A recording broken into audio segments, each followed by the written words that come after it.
SBI की नई research report के मुताबिक भारत के लिए कोलैबोरेटिव नॉलेज की नई दुनिया के दरवाजे खुल रहे हैं। इसमें कोई हैरानी की बात नहीं कि पीएम मोदी के अमेरिका और इजिप्ट के दौरे के बाद भारत को बड़ी बड़ी डील्स के लिए कंसीडर किया जा रहा है, ऐसे इक्विपमेंट्स बनाने के लिए जिसमें जापान और यूरोप कंट्रीज को महारत प्राप्त थी।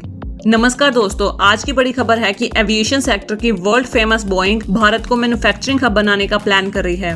एविएशन की मैन्युफैक्चरिंग की बात करें तो केवल एक एयरक्राफ्ट में हजारों कंपोनेंट्स को अलग अलग मैन्युफैक्चर करके इतने बड़े एयरक्राफ्ट में असेंबल किया जाता है, जिसमें बेसिक से लेकर cargo loading system, weather radar और इन फ्लाइट एंटरटेनमेंट सिस्टम जैसे टेक्निकल कंपोनेंट्स भी ऐड होते हैं।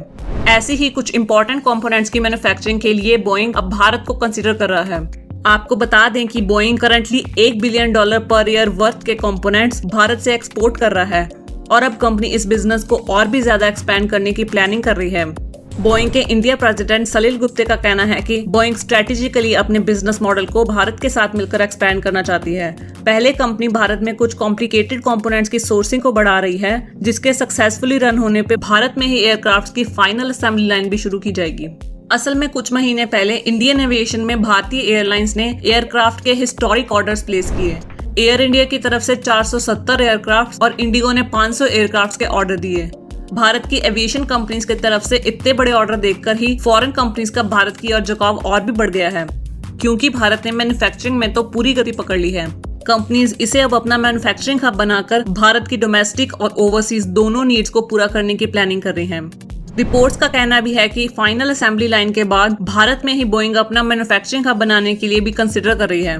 प्रेजेंट टाइम पे कंपनी भारत के 300 से भी ज्यादा सप्लायर्स के साथ पार्टनरशिप पे काम कर रही है, जिनसे लगभग 8,000 करोड़ की वर्थ का काम निकाला जाता है और इन सप्लायर्स के बनाए पार्ट्स बोइंग डिफेंस और सिविल दोनों टाइप्स के एयरक्राफ्ट में यूज करती है।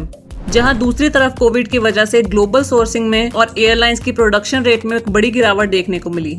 आपको बता दें कि इस खबर में केवल हम बोइंग के ऑर्डर्स की डिटेल नहीं दे रहे, बल्कि भारत को दुनिया के तीसरे सबसे बड़ी एविएशन कंपनी ने भी कंसीडर किया है, उसके बारे में भी बताएंगे। दोस्तों, पिछले महीने ही भारत की टाटा और महिंद्रा ग्रुप्स की ब्राजील की एम्ब्रियर कंपनी से मिलकर काम करने की खबर सामने आई, जिसमें एम्ब्रियर के सीईओ ने बताया कि वो टाटा के साथ पहले एयरबस बोइंग के लिए बड़े एयरक्राफ्ट तैयार करेंगे, फिर धीरे धीरे कंपनी रीजनल एयरक्राफ्ट की मैन्युफैक्चरिंग भी भारत में सेटअप कर लेगी। और अच्छी बात यह है कि टाटा और महिंद्रा से ये डील एम्ब्रियर 4 से 5 महीने में ही साइन कर लेगी। इससे पहले कंपनी ने बेंगलुरु में कंडक्ट हुए एरो इंडिया 2023 में भी अपने काम को शोकेस किया था। इस इवेंट में कंपनी ने अपने C390 millennium multi mission air transport aircraft का प्रदर्शन किया था, जिसे नीदरलैंड्स जैसी यूरोपियन कंट्रीज ऑलरेडी यूज कर रही हैं। भारत में पहले भी DRDO से कोलैबोरेट करके एम्ब्रियर ने Netra airborne early warning and control के 3 यूनिट्स मैन्युफैक्चर किए थे। भारत का ऐसी एक्सपीरियंस्ड और हाई टेक्नोलॉजी वाली कंपनी के साथ जुड़कर काम करना बहुत बड़ी उपलब्धि है। बोइंग और एम्ब्रियर दोनों अपने फील्ड्स के दिग्गज हैं। अगर भारत से जुड़कर अपना बिजनेस एक्सपैंड करें तो हमारे देश को भी इंडो पैसिफिक के साथ पूरे वर्ल्ड में भी एक्सपोजर मिलेगा। अगर आप भी इस बात से सहमत हैं तो कमेंट सेक्शन में MIA लिखकर अपने विचार जरूर रखें और वीडियो पसंद आई हो तो लाइक बटन दबाकर सब्सक्राइब जरूर कर लें। मिलते हैं अगली वीडियो में, तब तक के लिए जय हिंद, धन्यवाद।